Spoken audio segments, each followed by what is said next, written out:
सच्चिदानन्दरूपाय विश्वोपत्यादिहेतवे तापत्रयविनाशाय श्रीकृष्णाय वयं नमः। पुष्टिमार्गीय सर्वज्ञ करुणारसपूरित श्रेष्ठफलप्रदाता च तस्मै श्री गुरुवे नमः। जय श्री कृष्णा। राधे राधे प्रियजनों। दास उपस्थित है आज आपके सामने एक नई कथा नए प्रसंग के साथ। तो आज का प्रसंग क्या है, आज ये दास आपको बताएगा। सत्संग और तपस्या दोनों में से बड़ा क्या। तो ये आज आप और हम इस कथा के माध्यम से जानेंगे कि सत्संग में और तपस्या में, इन दोनों में बड़ा क्या है। कथा को पूरी सुनिएगा, बड़ा ही आनंद आएगा। और यदि आपको हमारी कथा से अति आनंद आ रहा हो तो कमेंट बॉक्स में राधे राधे लिखकर हमें अवश्य बता दीजिए कि आपको आनंद आ रहा है। हम उतने में ही समझ जाएंगे। आज की हम जो कथा करने वाले हैं वह कोई और नहीं, जिनसे समस्त ब्रह्मांड परिचित है, जो सप्त ऋषियों में जिनकी गणना आती है, महर्षि वशिष्ठ जी। तो इनकी कथा प्रारंभ करने से पहले यदि आप हमारे चैनल पर नए हैं तो हमारे चैनल को सब्सक्राइब करके बेल आइकन बटन को दबा दीजिए और कमेंट बॉक्स में राधे राधे अवश्य लिखिए। तो चलिए शुरू करते हैं आज की कथा महर्षि वशिष्ठ जी की। कहते हैं, महर्षि वशिष्ठ की उत्पत्ति का वर्णन पुराणों में विभिन्न रूप से आता है। ये कहीं ब्रह्मा के मानस पुत्र, कहीं आग्नेय पुत्र और कहीं मित्रा वरुण के पुत्र कहे गए हैं। कल्प भेद से ये सभी बातें ठीक है। ब्रह्म शक्ति के मूर्तिमान स्वरूप तपोनिधि महर्षि वशिष्ठ के चरित्र से हमारे धर्मशास्त्र, इतिहास और पुराण भरे हैं। इनकी सहधर्मिणी यानी कि इनकी पत्नी अरुंधति जी हैं, जो सप्तऋषि मंडल के पास ही अपने पतिदेव की सेवा में लगी रहती हैं। जब इनके पिता ब्रह्मा जी ने इन्हें सृष्टि करने की और भूमंडल में आकर सूर्यवंशी राजाओं का पौरोहित्य करने की आज्ञा दी, तब इन्होंने उस कार्य से बड़ी हिचकिचाहट प्रकट की।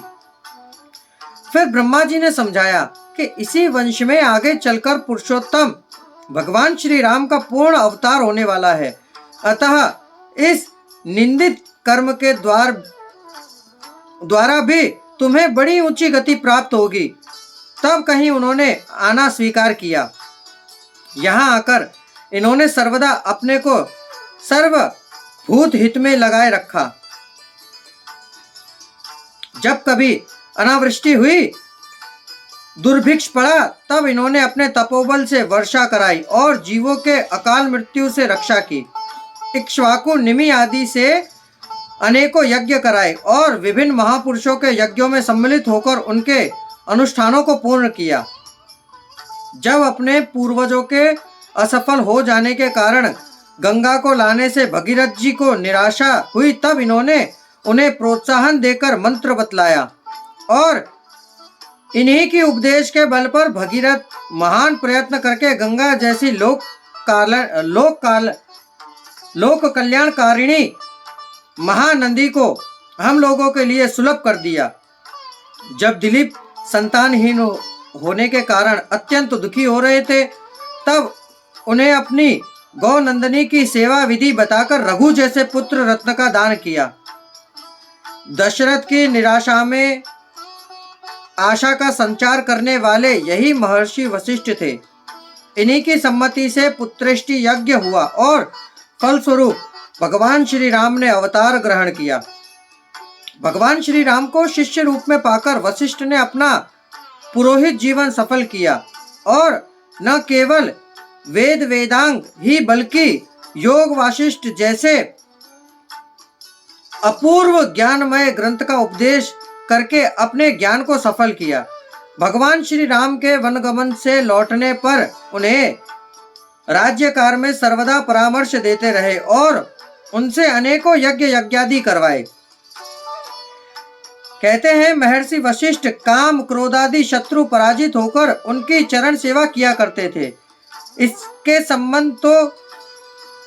संबंध में तो कहना ही क्या है। एक बार विश्वामित्र उनके अतिथि हुए। इन्होंने बड़े प्रेम से अपनी कामधेनु की सहायता से अनेकों प्रकार के भोजन सामग्री आदि उपस्थित कर दी और विश्वामित्र ने अपनी सेना के साथ पूर्णता तृप्ति लाभ किया। उस गौ की ऐसी अलौकिक क्षमता देखकर विश्वामित्र को बड़ा आश्चर्य हुआ और उन्होंने इसे लेने की इच्छा प्रकट की। वह गौ वशिष्ठ के अग्निहोत्र के लिए आवश्यक थी, अतः जब उन्होंने देने में असमर्थता प्रकट की तब विश्वामित्र ने बलात् छीन ले जाने की चेष्टा की, अर्थात बल से ले जाने की चेष्टा की। उस समय वशिष्ठ ने उस गौ की सहायता से अपार सेना की सृष्टि कर दी और विश्वामित्र की सेना को मार भगाया।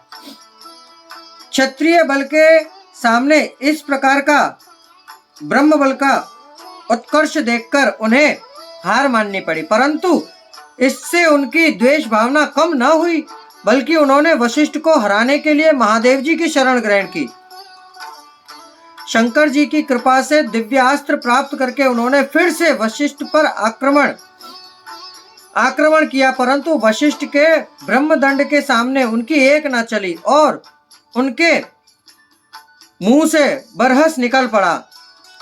धिंगल बलम क्षत्रिय बलम ब्रह्म तेजो बलम बलम एकनः ब्रह्मदंडेन सर्वस्त्राणि हतानि में।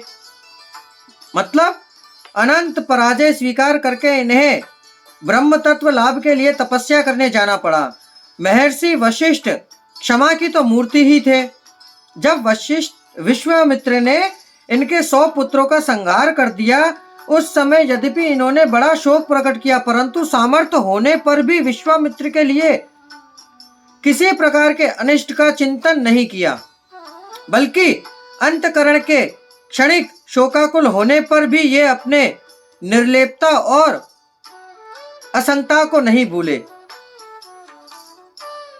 एक बार की बात है, विश्वामित्र और इनका विवाद छिड़ गया कि तपस्या बड़ी है या सत्संग। वशिष्ठ जी का कहना था कि सत्संग बड़ा है और विश्वामित्र जी का कहना था कि तपस्या बड़ी है। अंत में दोनों ही महर्षि अपने विवाद का निर्णय कराने के लिए शेष भगवान के पास उपस्थित हुए। सब बातें सुनकर शेष भगवान ने कहा कि भाई, अभी तो मेरे सिर पर पृथ्वी का भार है, दोनों में से कोई एक थोड़ी देर के लिए इसे ले ले तो मैं निर्णय कर सकता हूं। विश्वामित्र अपनी तपस्या के घमंड में फूले हुए थे। उन्होंने 10,000 वर्ष की तपस्या के फल का संकल्प किया और पृथ्वी को अपने सिर पर धारण करने की चेष्टा की। पृथ्वी कांपने लगी, सारे संसार में तहलका मच गया। तब वशिष्ठ जी ने अपने सत्संग के आधे क्षण के फल का संकल्प करके पृथ्वी को धारण कर लिया और बहुत देर तक धारण किए रहे। अंत में जब शेष भगवान ने फिर पृथ्वी को लेने लगे, तब विश्वामित्र ने कहा कि अभी तक आपने निर्णय तो सुनाया ही नहीं प्रभु। भगवान शेषनाग हंस पड़े और उन्होंने कहा, निर्णय तो अपने आप ही हो गया। देखिए, आधे क्षण के सत्संग की बराबरी हजारों वर्ष की तपस्या नहीं कर सकती।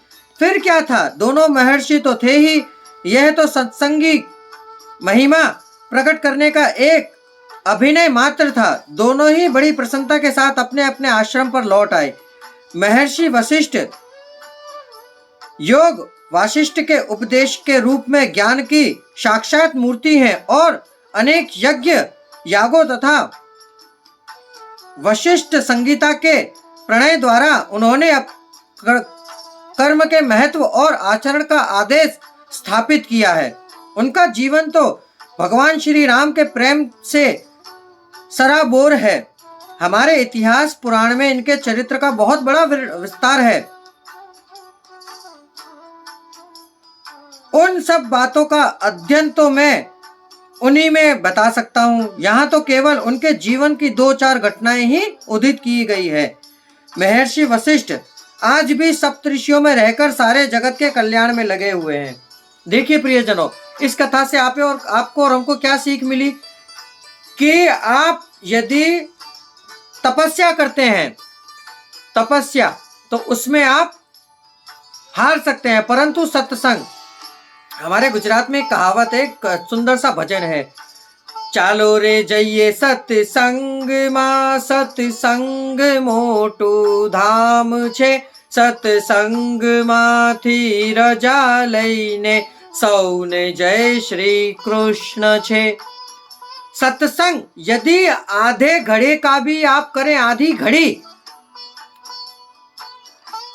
एक घड़ी 24 मिनट की होती है, आधी घड़ी 12 मिनट की हुई। यदि आप नित्य प्रति 12 मिनट भी सत्संग करते हैं किसी परम भगवदीय वैष्णव के साथ बैठकर, तो सोचिए आप इस कलयुग को पार करके वैकुंठ गमन हो जाओगे, वैकुंठ को प्राप्त कर लोगे इसी कलयुग से निकलकर। आपको जन्म मरण के चक्रव्यूह से मुक्ति मिल जाएगी। तो सत्संग और तपस्या दोनों में बड़ा सत्संग को कहा गया है। तो प्रियजनों, यदि आपको महर्षि वशिष्ठ की कथा आनंद पूर्वक लगी हो तो कमेंट में राधे राधे अवश्य कहिए। अब इस दास को आज्ञा दीजिए, कल फिर एक नई कथा के साथ मुलाकात होगी। जय श्री कृष्ण, राधे राधे।